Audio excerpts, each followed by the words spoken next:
Assalamualaikum teman-teman, balik lagi bersama kami di kisah horor ya. Kali ini saya akan bercerita Kualat Gunung Merapi. Selamat jalan sahabat, 410 ya, tamat ya. Sebelum cerita kita mulai, alangkah baiknya tekan tombol subscribe, like, dan komen.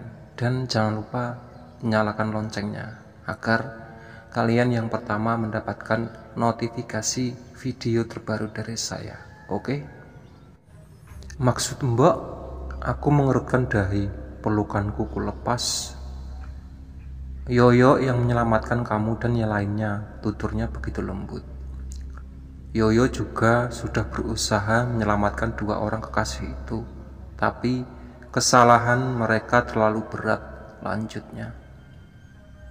Jujur, misteri di dalam kepalaku bertambah. Belum sempat kupecahkan misteri yang diutarakan Mbah Wongso, aku sudah diberi isyarat lain oleh Mbok Irah malam itu. Kepalaku rasanya ingin pecah mendengar pernyataan itu. Apa yang dimaksud Mbok Irah dengan kesalahan yang terlalu berat? Plak! Seorang menepukku dari belakang. Mas ngobrol sama siapa? Tanya seseorang yang tak kukenal. Ini Mas Sam, aku tidak mendapati Mbok Irah di posisi semula, dia menghilang. Iya Mas, maaf, aku bergegas pergi meninggalkan orang yang menegurku tadi. Aku takut disangka orang gila. Langkahku tertuju kembali ke rumah Mas Irwan. Di dalam perjalanan menuju ke sana, ada suara tanpa wujud yang menegurku. Biar Yoyo yang tanggung jawab nanti. Itu suara Mbok Irah. Sepertinya benar, Mbok Irah bukanlah manusia. Namun aku tetap tidak mengetahui aslinya. Dia itu siapa? Dan hubungannya apa antara dirinya dengan Yoyo? Mereka terlihat begitu dekat. Ketika baru saja menjejakkan kaki di depan pintu rumah Mas Irwan, aku dikejutkan dengan teriakan Ega. Dari kamar lantai atas, aku bergegas membuka pintu rumah, lalu berlari menuju ke atas. Di ruang keluarga hanya nampak Yoyo, Desti, dan Mulki yang berbaring, sementara lainnya mengerumuni kamar. Aku berlari menghampiri. Terlihat Mbah Wongso seperti kewalahan menangani Ega. Sesekali Ega berteriak mengerang dan tubuhnya mengejang lalu pingsan. Sama beratnya dia dengan si Yoyo, ucap Mbah Wongso berpelukan keringat. Memang pantas dia mendapatkannya, lanjut lelaki parubaya itu. Mas Irfan sepertinya tidak ingin mengambil risiko. Dia segera meminta kami untuk bersiap dan pulang ke Bandung malam itu juga. Tanpa pikir panjang, kami semua menuruti apa yang diminta oleh Mas Irwan. Semua carrier kami simpan di rak mobil. Tali pengikatnya dikencangkan supaya tidak ada yang terjatuh saat perjalanan. Aku kembali ke lantai atas untuk membawa Yoyo. Ibang membawa Desti, Kucai membawa Mulki, dan Gundil membawa Ega. Kami menuruni tangga dengan penuh hati-hatian. Aku tidak ingin mencelakakan orang yang sedang dalam keadaan sakit. Perlahan Mulki, Desti, dan Ega didudukkan di kursi belakang ditemani oleh Ibang. Setelah itu baru giliran mendudukkan Yoyo di kursi tengah ditemani oleh Kucai. Seperti biasa Gundil duduk di depan, samping kiri Mas Irwan. Kueratkan sabuk pengaman mobil di tubuh Yoyo sehingga tubuhnya tidak akan terlalu tergoyang ketika di perjalanan. Kami berpamitan dengan Mbak Lis dan juga Niken, dua bidadari cantik. Mas Irwan yang mempunyai rasa empati begitu tinggi. Aku sangat salut pada keluarga ini. Bahkan di detik-detik terakhir mobil meninggalkan rumah, Mbak Lis terlihat mengusap air mata. Mobil melaju dengan secepatnya, membelah kegelapan malam yang langitnya kulihat terselimuti awan mendung. Lagi-lagi alam mendukung rasa kesedihan ini. Setidaknya butuh kurang lebih 8 jam bagi kami untuk sampai di perbatasan kota Bandung. Tak terasa kami sudah melakukan setengah perjalanan. Mobil masih melaju tanpa hambatan. Jam sudah menunjukkan pukul 12 malam. Kira-kira di waktu subuh baru kita sampai di Bandung. Di tengah perjalanan, ekor mataku menangkap bayangan Mulki menggeliat. Mulki terbangun, aku menoleh ke belakang. Mulki menyandarkan Desti di pangkuannya. "Gimana, Ki?" tanyaku lembut. Mulki tak menjawab, matanya terus berderai sambil sesekali menciumi rambut Desti. "Kita langsung ke rumah sakit aja gimana?" tanya Mas Irwan membelah lamunan. "Siapa yang bayarin, Mas?" tanyaku gundil. "Masalah itu gak usah dipikirkan, yang terpenting nyawa teman-teman kamu, Gun," jawab Mas Irwan. "Hubungi orang tua mereka, Dik," seru Mas Irwan. Aku segera menghubungi satu persatu orang tua mereka. Dari ketiga orang tua yang kuhubungi, aku sedikit tidak bisa menahan kesedihan. Aku harus berbicara dengan ibunya Yoyo. Namun anehnya Tante Yeni, ibunya Yoyo, terdengar sangat tegar. Bahkan dia yang terus memberi harapan padaku. Semua para orang tua bersedia menunggu di rumah sakit yang sudah ditentukan sebelumnya. Mas Irwan berencana akan membawa kami ke salah satu rumah sakit yang terdapat di tengah kota. Mobil melaju semakin cepat, waktu terasa sangat singkat. Tak terasa, seperti baru saja aku bertemu Mbok Irah di depan angkringan, kini aku sudah berada di depan rumah sakit Bandung. Mas Irwan menghentikan mobilnya tepat di UGD para perawat dengan cekatan menghampiri jendela mobil. Mas Irwan membukakan jendelanya dan meminta kepada mereka untuk membawakan 4 kasur untuk menopang teman-temanku. "3 aja, Pak," Mulki berteriak dari belakang. "Aku kuat kok," lanjutnya sambil mengusapkan lendir yang keluar dari hidungnya. Tak lama bantuan datang perlahan tapi pasti. Kami mengeluarkan satu persatu korban dari dalam mobil. Di ruang tunggu terlihat semua keluarga sudah berkumpul. Seorang wanita yang terlihat menahan tangis dan lelaki parubaya menghampiri Mulki dan bertanya, "Ada apa dengan Desti, Ki?" Langkah Mulki seketika berhenti, begitupun dengan kami. Kami membiarkan kasur itu didorong oleh perawat-perawat yang akan segera menindaklanjuti. Mulki seketika terisak. "Tante, ini salah Mulki. Mulki minta maaf." Tangannya meraih tangan wanita yang ia sebut tante, lalu menciumnya. Seperti itu ibunya Desti. Dari guratan mukanya, wanita itu ada kemiripan dengan Desti. "Kenapa? Ngobrol kenapa?" tanya tante. "Mulki, tante, Mulki." Berusaha keras melanjutkan perkataan sambil tertunduk malu. "Kenapa, Nak? Kamu kenapa?" tanya tante lagi. Suasana hening, tak ada sahut saling menyaut. Suara yang ada hanya bersumber dari suara kendaraan bermotor yang sesekali melewati gedung rumah sakit itu. "Mulki nidurin Desti di gunung, Tante."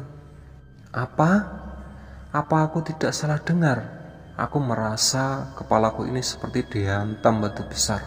Pengakuan Mulki itu tak bak petir yang menyambar di siang bolong. Mendengar pengakuan dari kekasih anaknya, tante seketika terkulai lemas di hadapan Mulki. Sementara Ibang bersiap akan melayangkan pukulannya. Namun aksinya dapat dihentikan. Ibang kesal sama denganku. "Sabar, Bang, bukan saatnya main hakim sendiri." Aku menahan bau kekar Ibang. Tante diangkat Mas Irwan dan dibaringkan di atas kursi ruang tunggu. Aku tiba-tiba ingat dengan perkataan Mbok Irah di seberang angkringan. Mulki memiliki kesalahan yang begitu besar, dan ternyata ini jawabannya. "Berapa kali kamu main sama Desti di gunung?" tanyaku, bibirku bergetar menahan amarah. 4 kali, Dip," jawabnya tertunduk. "Bajingan kamu ya," tatapku nanar. "Kamu gak mikir akibatnya apa?" Lagian pacar kamu itu lagi haid. Kamu rasain juga, bangsat kamu. Aku mendorongnya, tak terasa air mataku mengalir perlahan. Maafin aku, Dip. Iya, aku bangsat. Maafin aku. Mulki menghampiriku. Ia menarik kerah bajunya. Aku sedikit meluapkan emosiku melalui kata-kata. Kamu lihat kondisi pacar kamu sekarang. Kamu lihat kondisi si Yoyo. Otak kamu jangan cuma isi sama selakangan doang, cok. Mulki hanya tertunduk. Dia tersangka sekarang. Beruntung kami dipertemukan dengan orang tua Desti, sehingga mau tidak mau Mulki terpaksa harus mengakui kebejatannya. Aku menghela nafas berat. Sekarang kita fokus ke pacar kamu, sahabat kamu, dan sahabat kita. Mereka masih drop. Berbanyak doa, seruku menenangkan diri.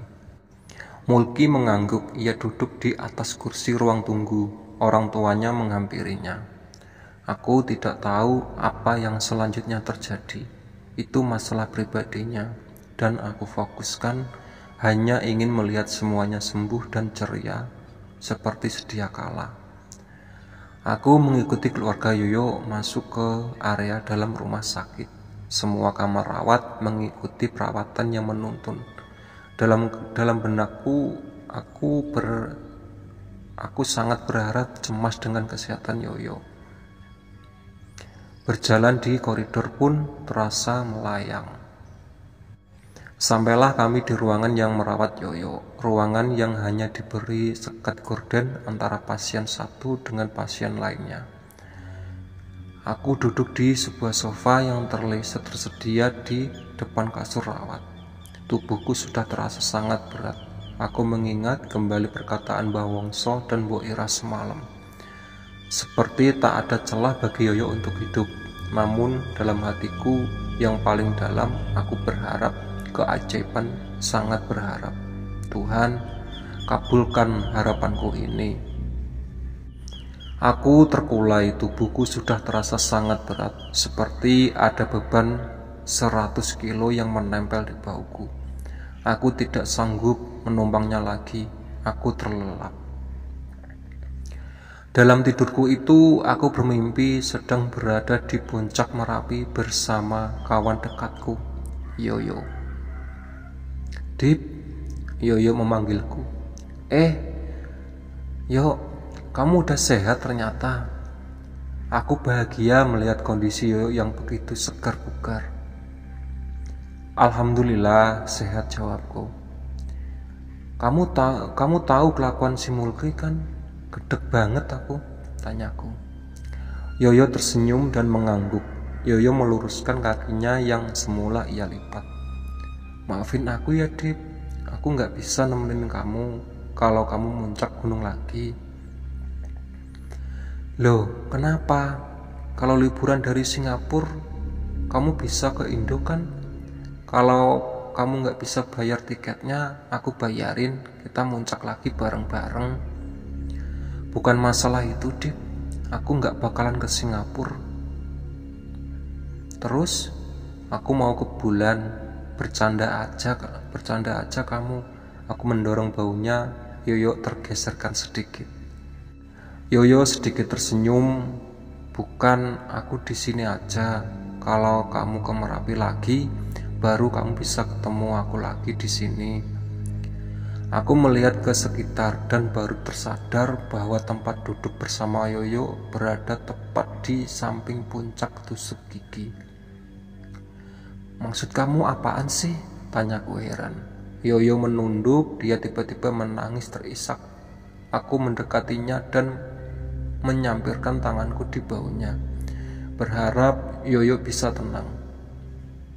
Aku gak bisa nyelamatin Mulki sama Desti. Yang bisa aku selamatin cuma kalian berempat. Maaf.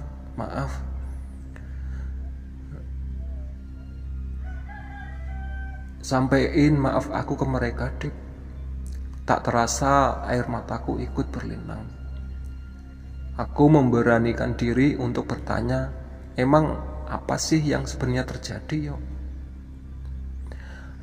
Dari awal kita ketemu Mbah Irah, aku udah tahu bau apa yang dia maksud. Tapi aku milih diem aja. Aku takut impian kamu pupus. Aku lihat antusias teman-teman juga bagus. Beruntung si Ibang bilang itu bau badan. Jadi seenggaknya itu mengalihkan perhatian kalian. Emang yang dimaksud bau itu bau apaan? Pertama, bau itu darah haidnya Desti. Kedua, bau itu ada di si Ega. Dia memang punya niat buruk dari awal. Pantes saja Mbah Wongso menyerah menangani Ega. Sampai-sampai beliau bilang Ega gak pantas mendapatkannya. Kita juga udah berusaha ngelaksain wejangan dari Mbah Wongso kan. Tapi mungkin ngelanggar itu. Dia malah bikin masalah baru yang lebih gede. Yoyo masih terisak. Dan aku udah berusaha jagain kalian selama pendakian.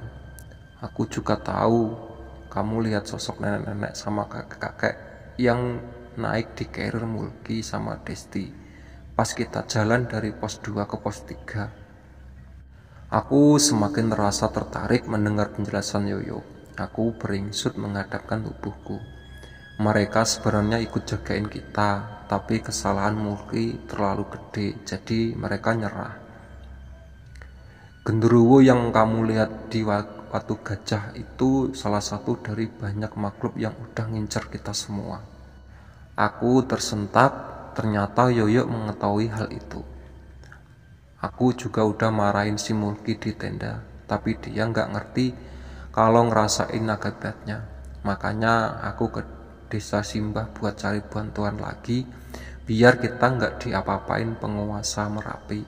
Tapi di sana Yoyo berusaha menghapuskan air matanya yang terus deras bercucuran. Aku hanya bisa tertegun. Di sana aku ketemu sama salah satu sesepuh. Aku udah mohon-mohon ke dia biar kita semua selamat. Tapi dia bilang gak bakalan ada yang selamat, kecuali di antara kita ada yang bersedia menjadi tumbal. Dan aku bersedia jadi tumbal itu, asalkan kalian semua bisa selamat. Sesepuh itu bilang gak akan semua selamat, cuma orang-orang yang gak bersalah yang selamat. Dan dia ngasih kesempatan ke aku untuk nganter kalian sampai base camp. Terus kenapa Mulki sampai sekarang gak kayak Desti yo? Itu karena dia sendiri punya penjaga. Penjaga itu yang berapa kali aku lihat negosiasi sama lelembut Merapi, makanya dia masih bisa sadar. Tapi itu cuma sementara. Kalau si Ega, kamu tahu masalahnya? Yoyo menggelengkan kepalanya lalu berkata, terlalu rumit intinya. Dia dicegah duluan sebelum masuk Merapi. Yoyo mengangkat kepalanya, matanya sembab, pipinya dibasahi oleh air mata. Lalu ia menoleh ke arahku dan melanjutkan perkataannya. Aku boleh minta satu permintaan sama kamu? Apa? Tanyaku penasaran. Aku mohon rahasiain ini ke keluarga aku dan gak usah bikin plat khusus pendaki yang meninggal. Pertama, waktu terakhir di Merapi. Aku masih hidup, aku gak meninggal di Merapi. Kedua, aku cuma pengen dikenang sahabat aku aja. Yoyo menghela nafas dalam-dalam. Jadiin kisah ini di pelajaran Dip. Aku tunduk lesu, mungkin ini perbincangan terakhir kami walau hanya lewat mimpi. Aku balik, kalau kamu ke Merapi lagi, kamu bisa kenang perjuangan kita di sini, jagain teman-teman kita. Gue nitip. Ayo kita balik bareng yuk. Yoyo tidak menggubrisku, dia menoleh ke arahku sambil melempar senyuman. Lalu dia berbalik dengan cepat melompat ke dalam kawah. Aku berteriak sejadi-jadinya. Sejurus dengan itu aku mendengar suara gemuruh yang berasal dari kawah. Seperti Merapi seperti akan meletus. Aku segera berlari menghindari letusan gunung sebisa mungkin. Namun aku malah tersungkur dan terbangun dari tidurku di sofa rumah sakit. Terdengar teriakan histeris dari Tante Yeni. Nampak dari sedikit celah gorden yang menutupi tubuh Tante Yeni membungkuk dan bergetar. Aku segera menghampirinya. Tante Yeni memeluk tubuh Yoyo yang kulihat sudah tak ada respon. Yoyo sudah tiada. Aku menutupi wajahku dengan kedua tanganku. Tak terasa air mata keluar menembus sela jariku. Ternyata memang benar, mimpiku barusan adalah pertanda perpisahan kami. Sahabat, tenang di sana ya. Kakiku melangkah mundur dan tertunduk kembali di sofa. Lututku lemas menerima kenyataan ini. Namun, bagaimanapun aku harus kuat. Ku coba kembali berdiri untuk mengabari teman-temanku bahwa Yoyo telah tiada. Meski lemasnya kakiku tak dapat kutahan, aku berusaha coba menguatkan diri. Aku keluar kamar rawat Yoyo. Kututup pintunya perlahan. Dari jarak sekitar 20 meter dari tempatku berdiri, aku melihat Mulki histeris. Beberapa kali dia menjambak rambutnya sendiri. Belum habis kesedihanku ditinggal Yoyo, kini harus menerima kenyataan pahit lainnya. Aku menghampiri Mulki dengan gontai. "Cai, ada apa ini?" tanyaku kepada Kucai yang tertunduk bersandar di dinding koridor rumah sakit. Desti udah gak ada, dia kehabisan darah. Gimana si Yoyo? Aku menahan kesedihanku, lantas ku beranikan diri untuk berkata, "Yoyo, dia juga meninggal." Kucai, Ibang, dan Gundil terperanjat. Mereka bertiga langsung berlari menuju kamar rawat Yoyo. Aku semakin tak bisa menahan isak tangisku sendiri. Mulki masuk ke kamar rawat Desti, sedangkan aku hanya bisa bersandar di dinding koridor rumah sakit, meratapi kepergian sahabatku terbaikku untuk selama-lamanya. Pemakaman Yoyo dan Desti tidak dihadiri oleh Mulki dan Ega. Menurut informasi yang kudapat dari keluarga Mulki, dia mengunci diri di kamar, sedangkan Ega masih dirawat di rumah sakit. Diagnosa dokter tentang penyebab kematian Yoyo adalah disebabkan oleh gagal nafas. Namun di balik itu, aku mempunyai kesimpulan sendiri. Yoyo berada dalam pelukan Merapi. Semenjak kepergian Yoyo dan Desti, hari-hari yang kujalani sangatlah hampa. Tidak ada suka maupun canda yang selalu kulakukan bersama Yoyo. Hatiku semakin hancur ketika mengetahui Mulki dan Ega telah menyusul Yoyo dan Desti pergi ke alam kematian. Menurut keluarga Mulki, semenjak kepergian Desti, keadaannya semakin menurun. Bahkan mereka sudah berusaha membujuk Mulki untuk berobat ke rumah sakit. Namun Mulki selalu menolaknya dan semakin mengunci dirinya di dalam kamar hingga ia tak mau makan. Hingga akhirnya Mulki ditemukan tewas dengan mulut bersimbah busa. Mulki bunuh diri. Mungkin saja, namun sekali lagi aku meyakini perkataan Yoyo di dalam mimpi itu. Terkait dengan Ega, samar-samar ku dengar dia mengalami pendarahan serius di otaknya, sehingga nyawanya tidak bisa diselamatkan. Di samping kepedihanku yang begitu dalam, aku merasa bersyukur karena masih diberi kesempatan hidup hingga saat ini. Aku percaya atau tidak, salah satu jembatan yang menyebabkanku masih hidup sampai sekarang ini adalah jasa seorang sahabatku yang bernama Yoyo. Terima kasih kawan, tenang di sana, doa kami selalu menyertaimu. Sengatan matahari mengoles kulitku hingga memerah. Cahaya yang masuk melalui celah jendela membangunkan tidurku. Jam 10:30 siang, angka yang kudapat dari layar HP. Di layar itu terdapat notifikasi WhatsApp dari seseorang. Isi pesan itu berisi, "Ciremai yuk." Yoyo, aku belum sepenuhnya tersadar setelah ku pastikan lagi siapa yang mengirim pesan itu ternyata itu ajakan berawal dari Kucai. Hampir lupa 2 bulan sudah aku ditinggal Yoyo. Hanya kenangan yang tertinggal di sini. Di dalam hati ini biasanya urusan ajak mengajak itu urusan Yoyo. Namun kali ini hilang ditelan usia yang terbatasi takdir. Aku, Kucai, Ibang, dan Gundil kembali melakukan pendakian. Hampa memang, namun apa daya, ini suratan darinya. Bersyukur di Ciremai aku bertambah teman, sehingga sampai di puncak kami tidak hanya berempat. Alam Ciremai saat itu seperti mengetahui terpuruknya hati ini.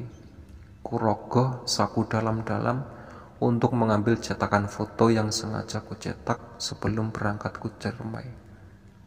Itu foto Yoyo. Aku menggenggamnya, kurapatkan foto itu di dadaku. Aku menghadap ke timur, yang kuperkirakan di sanalah Merapi berada. Kutahan kesedihanku lalu berkata dalam hati, untuk sahabatku yang berada dalam pelukan Merapi, ini untukmu. Oke ya, itu tadi cerita dari kualat Gunung Merapi ya.